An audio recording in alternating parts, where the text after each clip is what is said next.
Thank you so much for having me, and thank you for this idea. Like, you have the best ideas. So happy to be on. Thank you. Thank you so much. So, I'm just so excited to have you because I love your digital presence. I love what you're doing right now. And I think it's a necessity for where the world is going. Yeah. So, for those of you guys who don't know, the Champagne Hour show is all about women, female creatives who are doing their thing online, whether they're a service provider, they're a podcaster, they're a content creator. We spotlight women like that who are using the internet to leverage. They're leveraging the internet to create their own versions of success. So that's what this is all about here. And we're sticking to it. That's our story, and we're sticking to it. Yeah. So tell us about you and what inspired you to be a content creator. Like, we need to get into the nitty gritty of like who you are, how did we meet, and let's just get into everything about everything, because I want everybody to know about you and what it's like to actually step into the content creator space with the energy of being inspired. How does that look for you? So for me, I got bitten by the social media bug or the content creation bug when I moved abroad. So I was living in Moscow. I'd been there for quite a while, and I just saw the way that they were running things over there. I saw how people were living. I saw how people who had businesses were easily findable on social media and how they used their social media to do all their marketing for them. Like, I remember wanting to look for um, someone who did not nails, but it was someone who was like a therapist, but a specific type. And I just remember searching so easily on Instagram. I put in a specific hashtag, and immediately, like, all the relevant things came up, relevant providers or products or stores or whatever. And I mean, okay, obviously these countries are ahead of us. They have so much more advanced tech and whatever. I then end up moving back home here to Namibia. Those who don't know, Namibia is in Southern Africa. We're just above South Africa. We're a little bit behind when it comes to tech and having things be automated and as digitized as they are elsewhere. But I moved home. It was quite the adjustment to make. I was trying to reactivate, and I was looking for a therapist. And for the life of me, I didn't know how to choose one. And I found someone through word of mouth, but that was so unnecessary. Like, going online, searching, and having nothing come up, I realized that we're sleeping on this thing. My people here need to be more with the times and, understand how to put themselves on socials and how to be able to be found by people like myself, for instance. And in the meantime, I was busy working on my own profiles. I started blogging. I was blogging my experiences living abroad. And I made my Instagram feed at the time so pretty and so cute, and it was very intentional how I was posting. And people started to ask me to do the same for them. And initially it was just a hobby. And then I realized I had a real knack for it. And I felt even like I wasn't trying so much, but it was drawing a lot of attention. And it started to pull me. And that's how I got to here in a nutshell. Beautiful. I love that. So, have you always known that this is something that you wanted to do? Like I said, it seems like you fell into it, but was there something earlier in your life that really made you identify like? All right. To an extent, yes. I have always been very, very creative as a child. Even I was using my hands a lot. I really enjoyed making things and creating things.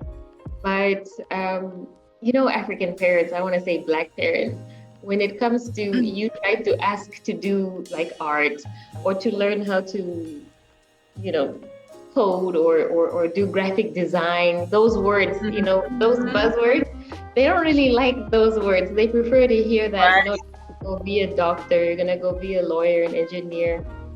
And our parents only want the best for us. I'm not holding anyone like at fault or blaming anyone, but somehow I went in another direction because of that pressure and, wanting to take advice of your elders, they know best.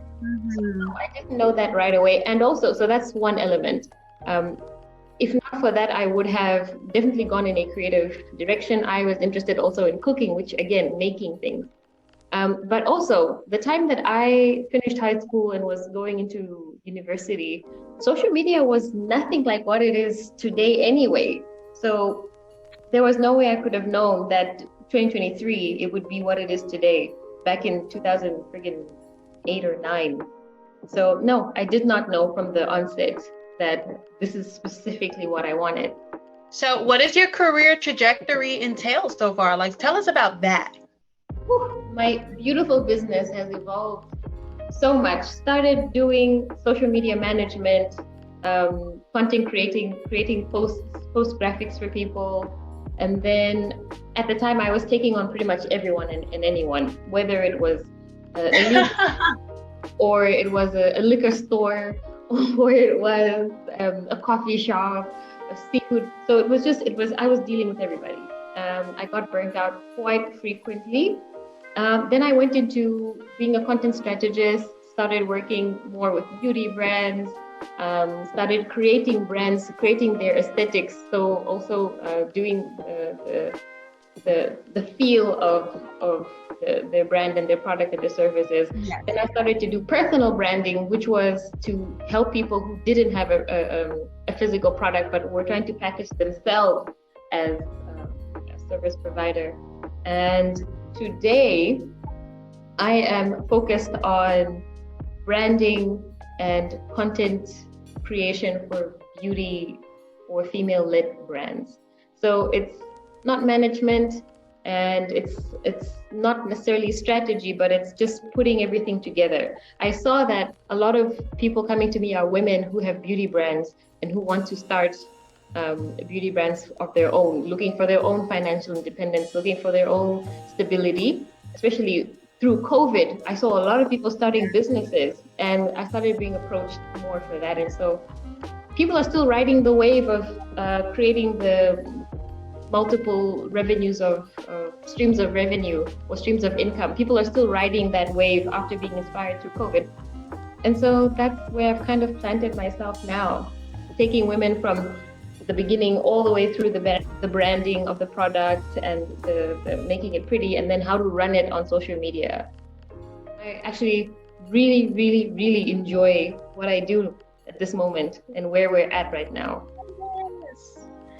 Here for it. And that's good to know. Other people need to hear that there's that possibility for them too, right? Yeah. So let's briefly touch on our mentorship, because I was so surprised. I was like, oh my gosh, I'm crying in the club. She said it. She called me her mentor. I'm in my feelings. So we've got to talk about that a little bit, because I rarely do I realize that I hold that role in people's lives. Sometimes it's by accident. So I do kind of want to talk about that. Oh.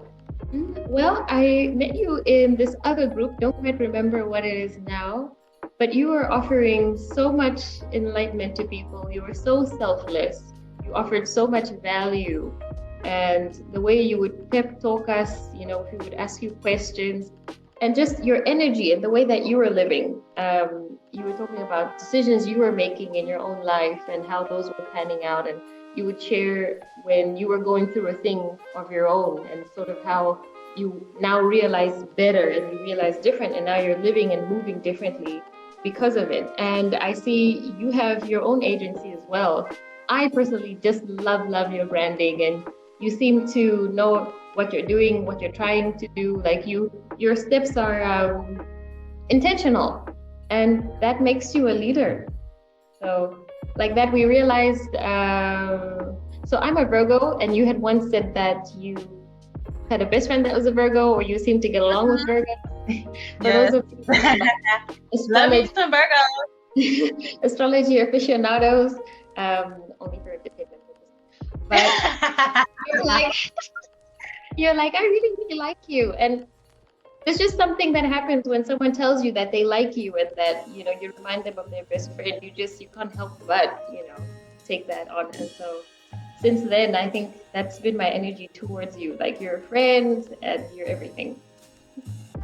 And you're so gorgeous, and everything that you do is also intentional. So I think we kind of mirror each other in that aspect, and that's what I really love. Right? I see you, Queen see Queens. Okay, so you know, I'm like, okay, I really like this girl. Like, she's on her shit. So the same way that you feel about me is the same way I feel about you, for sure. You would pep me a lot. So funny enough, and I know that people can't tell when they look at me or when they look at us, maybe I can speak for us both, that there is sometimes some major imposter syndrome going on and a lot of self-doubt going on. And for me, what cemented then our friendship was you would just forever speak into me and feed into my life and speak over me. You would tell me what to do. You were giving resources. So you were just being real. You know what I mean? You were authentic. You're not gatekeeping. You're not trying to keep info to yourself. That is what a mentor is. And so when you're saying that you didn't realize you were 100% mentor. So thank you, Sierra. Wow. No, thank you for that. You don't understand how much that impacts me. It actually humbles me to an extent that most people won't even understand. So I really do. I appreciate you for those kind words. And like I said, you're a trailblazer yourself, so it means a lot coming from you. What aspects of branding work you actually really like? And are there any areas that you don't like? Like, from your experience, the time that you spent working on these things, what is it that you really look forward to? And what is it that you would say, like, I don't like this, I don't want to deal with this, don't want to handle this? My favorite thing about branding, especially now that I've chosen to do beauty, is, first of all, it piques my interest. Like, it's an industry that gives me life. It matches actually who I am. I'm all about looking kept and looking aesthetically pleasing, the same way in which one would like to see their brand look or product to look or page to look. And so what I enjoy is the beauty part of it, the aesthetics, the colors, the way the logo looks, how it ties into everything.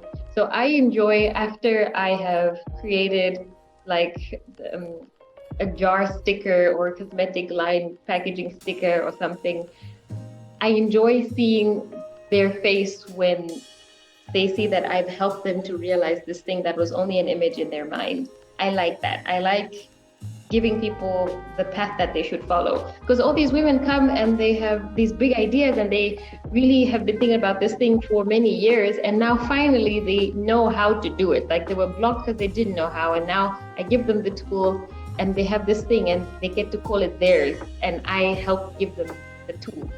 So that's what I enjoy. What I don't enjoy is almost the same thing. It's almost related. It's the back and forth between the client and myself when it comes to like revisions.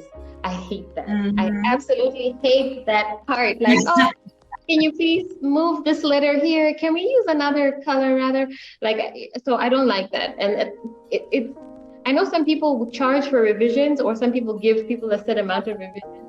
But if the person has gotten to the end of the revisions and you can tell that somehow they're still not happy, that's not a good feeling.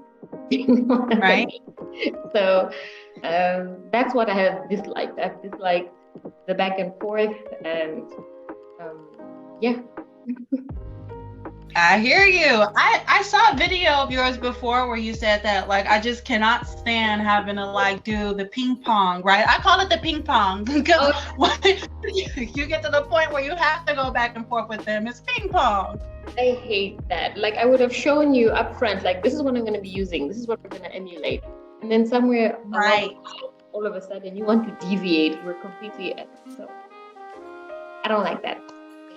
We also want to touch on like digitization efforts in Namibia. Like, what is it like to generate income like from that? I would say the biggest problem would be the payment pathways or the payment methods to get money here. I don't know why. Well, I think I do know why. Namibia is a very small country. I think now 2023, I think we're 2.7 million maybe, and it's like things that are common, like I guess you guys have Stripe, you have Venmo, you have Cash App. Those are things that don't exist over here.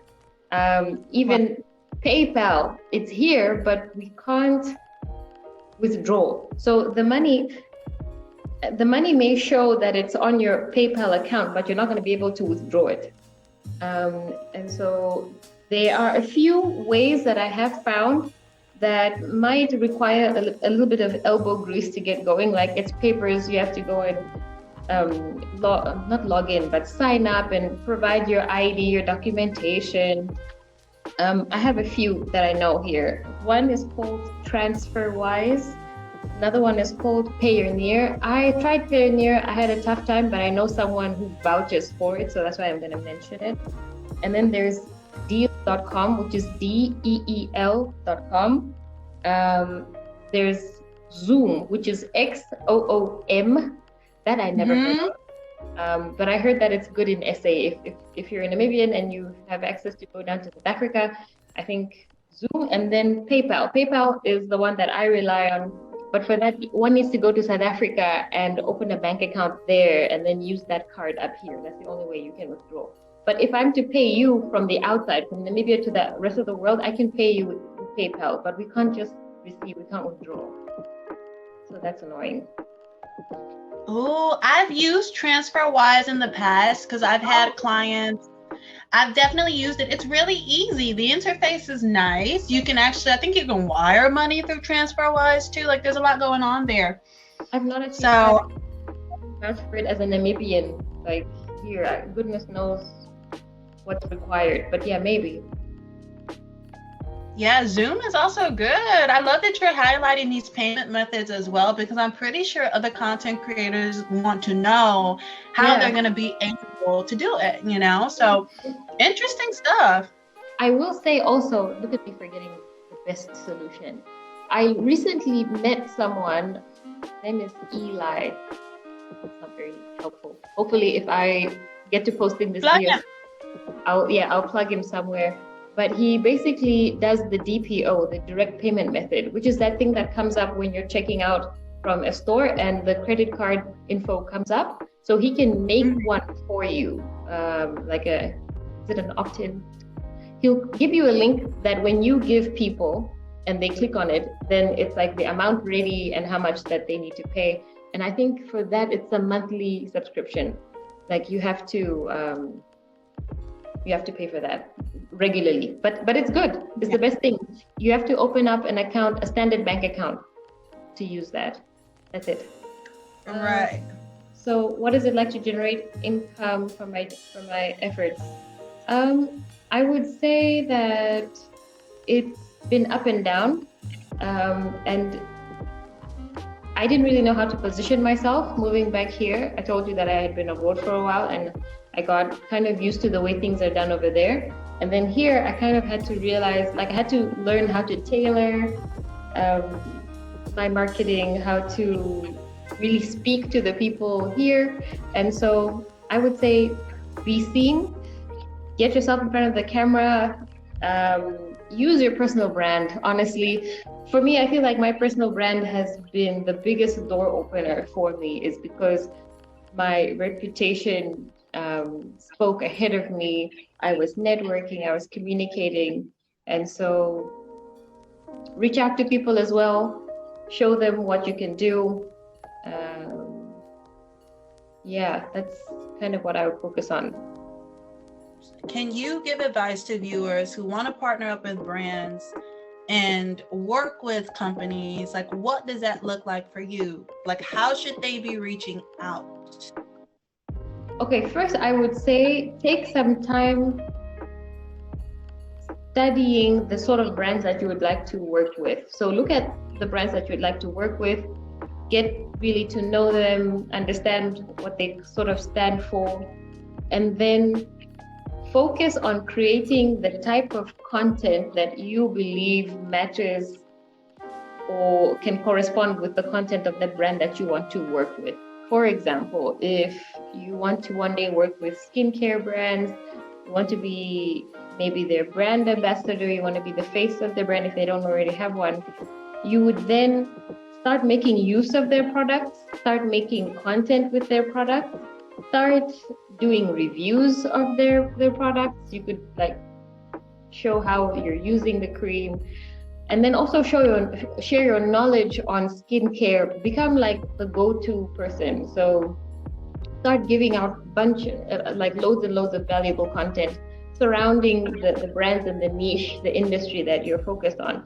After you've done that for a little while and you've given out quality content, you have engaged with people, you've attracted new people who are about the same thing, then now you reach out to said brand and you show them and say, look guys, this is how I used your product to make this much content. Look at the engagement that was on here. Look at the reach that was on here. I really love your product.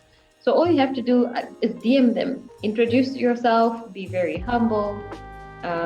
Email. You can DM. What did I say? DM or email? Both. Reach out to them. Show them what you got, and ask if they would like to collab with you. If you're a micro influencer still and you're still finding your feet, don't let payment be the first thing in mind. Think about just how to create a relationship. I feel like brands are looking also for relationships. Not all, some are very cutthroat and they don't care to get along with you, but create rapport and then proposition them that way. Ask them to send you stuff, like that, and then later discuss how payment can be made. Absolutely. I love that strategy because a lot of people, especially just starting out, I think we all want to get paid for brand partnerships and collaborations and the work that we do for businesses. But I also feel like we devalue relationships sometimes. Like we kind of put it on the back burner because it's like, well, if you're not paying me, I don't want to X, Y, and Z. But there are some places that relationships can take you that money cannot. And that's something that we need to highlight. Yeah, definitely. People sleep on that a lot. People aren't robots. It's just another human on the other side of that account. So talk to the human. Ask you, what can people do to curate collaborations that do pay, right? Because we still want to get paid. So how can we ensure that like people are actually getting paid? Like, how does that look for you as a person? Because this is your thing. Like you do affiliate marketing and all these other things. So let's get into that. For me, it just depends on sort of how much social proof you've been able to rack up, how many connections and ties you've been able to create in front of us. So social proof, if you start to show that you're someone that we should pay attention to, you have a following, a community, so vanity metrics, they do help. They help. They do. If you can get your vanity metrics as high as possible, posting content that's more likely to become viral, remaining authentic and yourself, not trying to be somebody else, really honing in on your own special sauce, your characteristics. After that, I would say then that is when you can sort of put together a script where, again, you introduce yourself, you've created your rate card, a rate card or media kit or rate card. Media kit, Yeah, you now set up, you show what you have. This is how much influence I have, how many followers I've got, this is how far my reach can go. This is who else I've been able to work with. Look, for example, this. So it's really about self-promotion, and you have to be very bold with it and proactive. It's not just going to land on your laps. But I can tell you a secret. Let me tell you how I started to get paid. And I did it without even the followers, like the tens of thousands of followers, and without, that much social proof. It happened because I was making content, I was making videos where I was basically teaching people or advising people. It's free value.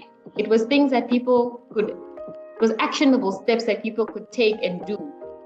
I forget what I was talking.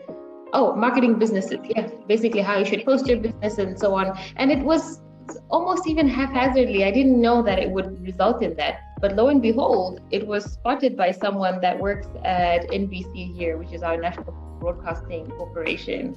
It's like TV. I don't know what the main channels are that you guys watch? ABC? Is that a channel? Yes, ABC is a channel. Okay. So do you guys have like a national one? And it's called like NBC. It's the main one. It's the one that's always been and so on. And so one of the, I guess is he a producer, senior producer, or even higher than that. He saw my video and was like, look, we want you to come host this thing on NBC for 6 months, once a week. And I got paid. It wasn't even a thing of let's share value, like, I got paid up that way. So I don't know. Do what I tell you to do to get to that place, but then also just kind of start. Just start. Put yourself out there. Be seen. Social proof. Let's talk about being a feminine educator, because that is the new buzz that is coming up. I feel like this is a role that is going to be of great importance going forward. So I'm wondering your perspective on infusing like that femininity and how that's helped your career and how that plays a role in what you do, because it does. It does. It's huge. For me, tapping into my femininity and coming back to my center, so to speak, coming back to my default settings has just made life that much easier, because I'm operating in the settings that I was designed to operate in. And so there's so much less like walking against the grain or the tide. There's so much less being neurotic and being pushy and causing me stress. I feel like, and some people may disagree, but as a woman, I don't think that I was designed to be, deeply in pressure, frazzled, working to the bone.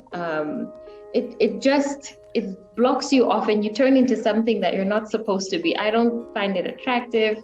If you're interested in dating men, if you're interested in marriage one day, I don't feel like a woman that has been so deeply rooted in masculinity and masculine characteristics, masculine traits. I don't feel like those women are happy. Like I've seen that for myself. And so for me, it's been important to just tap back into that. And it allows me to flourish and to bloom and to be who everybody knows and loves today. It's because I figured out how to be more in my feminine. Yes. What advice do you have for women who are trying to do the same right now? What advice would I give a woman trying to do the same? Definitely go and read up on it and really get clued in as to what it really is, because I think that some people think that being feminine is just about mannerisms, when it's so much more than that. It's not about sitting with your back straight and walking in heels, making your voice, soft and small. It's a mentality, and it's sort of the way that it's what drives you into doing what you're doing and your actions as well. So my advice would be to learn exactly what it is, and then to start making changes that can help you get back to your center. Changes like, for instance, taking time for yourself, doing things that make you feel good.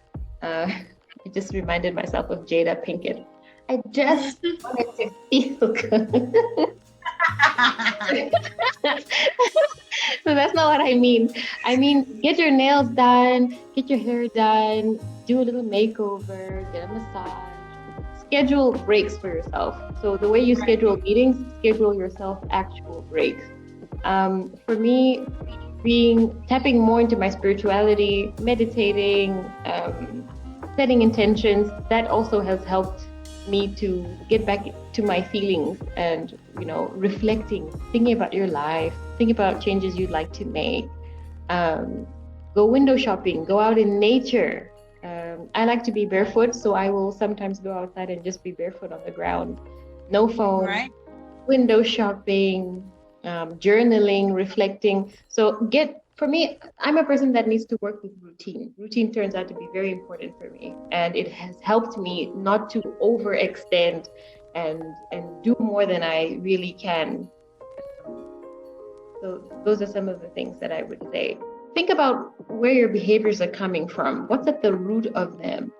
As a business person, it has changed a little bit it has changed the way that I deal and even communicate with people.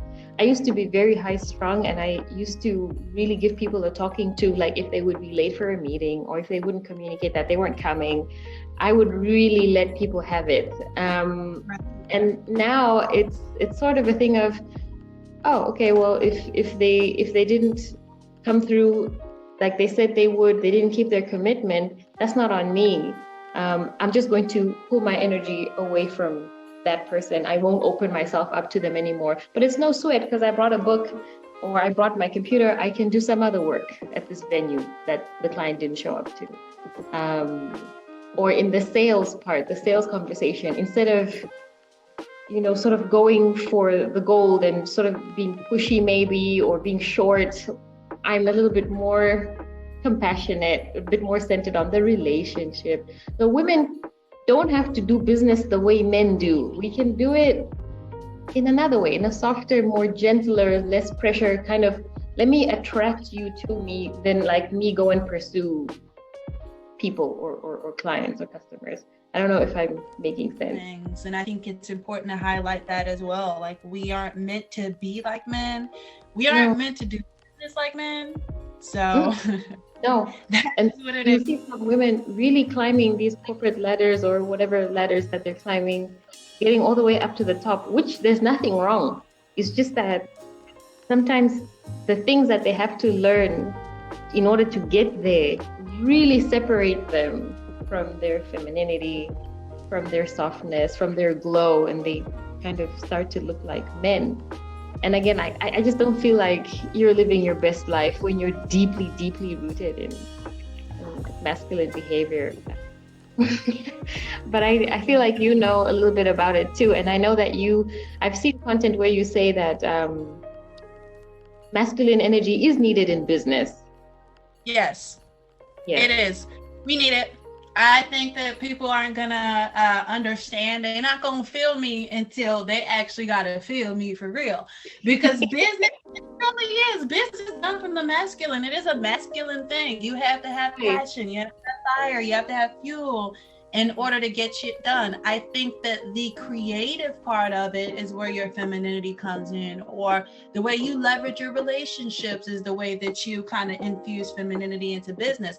But if you think that there is no necessity for masculinity within your business, well, I personally will call bullshit, just me personally. Yeah, there are. You're right. I agree. I mix it up. So it might be initially, I might, come with that energy, and then towards the end or somewhere in the middle, after what I've said, or after what needed to be communicated has been communicated in that way, then the rest of it is now back to the feminine. I gave you a boundary, and now, type of thing. Yes, we were going to touch on burnout, but I think you kind of gave me the gist of like how you replenish and how you give yourself that space. Funny enough, the two, as I was doing the research and I was trying to put this together, I felt like the two go hand in hand. Being feminine and tapping into your femininity equals things that prevent burnout. So, but to be specific, because I did note down, I said again about the routine. I personally need a routine. I need things to help me manage myself. And when it just goes willy-nilly like that, I am no longer in my right headspace. So for me, a routine, something that I can rely on and revert back to keep me in bounds. And then time blocking. So I will say that, okay, I'm going to work for 3 hours, and every 1 hour, I will take like a 10-minute stretch break or to go eat something. So I'm nourishing myself. I'm taking care of myself. I'm not forgetting to eat. Again, about the meditation, the spirituality, I really love things like anointing oils and salt baths, salts that have been intended for a certain purpose, maybe for love, or these salts give you abundance mentality. So all those things, I like using those. Your self-talk mentally, what kind of conversation are you having with yourself? Are you redirecting negative scenarios into positive scenarios? Are you believing in who you're trying to become? So those words, patterns and languages have to come to an end. Then activity, being creative, like you said. If you like painting, go do that. If you like Pinterest, I like Pinterest. So I'll collect pictures on there. I love Pinterest. I live on I live on Pinterest. Scrapbooking, if you scrapbook, if you like paint, whatever, something, cooking, whatever, but for fun. Bake something. Take a different route home than what you usually do. Order a different drink this time around. So, bringing in new experiences into your life. That to me is what would prevent burnout. Schedule time, schedule breaks. Don't just be burning on autopilot that way. So those are the things that have changed my life. I really want to know, what do you have to say to women in your country who look up to you? Because I'm sure there's some where you live. Yeah, I want to show women, especially young women, that there is a way that they can put themselves out there and get the bag and stay authentic to themselves and create an income where there was none, not even using any special degrees. Like, I want to show you that there is a way that you can live intentionally in such a way that it's easier than whatever it is that you've been doing, that can get you what you want in the end. Like, you can win, you can get everything you want in the end. And it's just about how you carry yourself, how you put yourself out there. That's what I want to show. So I would say find a mentor. If you're trying to look for somewhere to start, find a mentor. Get someone that you look up to, speak with them, look what they're doing. If it's your dressing, dress in a better way. Do a makeover. Look how you speak to people. Be kinder. So it's doable. It can be done. I'm here for it. Yeah. What a wonderful interview, Saron. Thank you so much for joining. This is so exciting. Thank you for having me.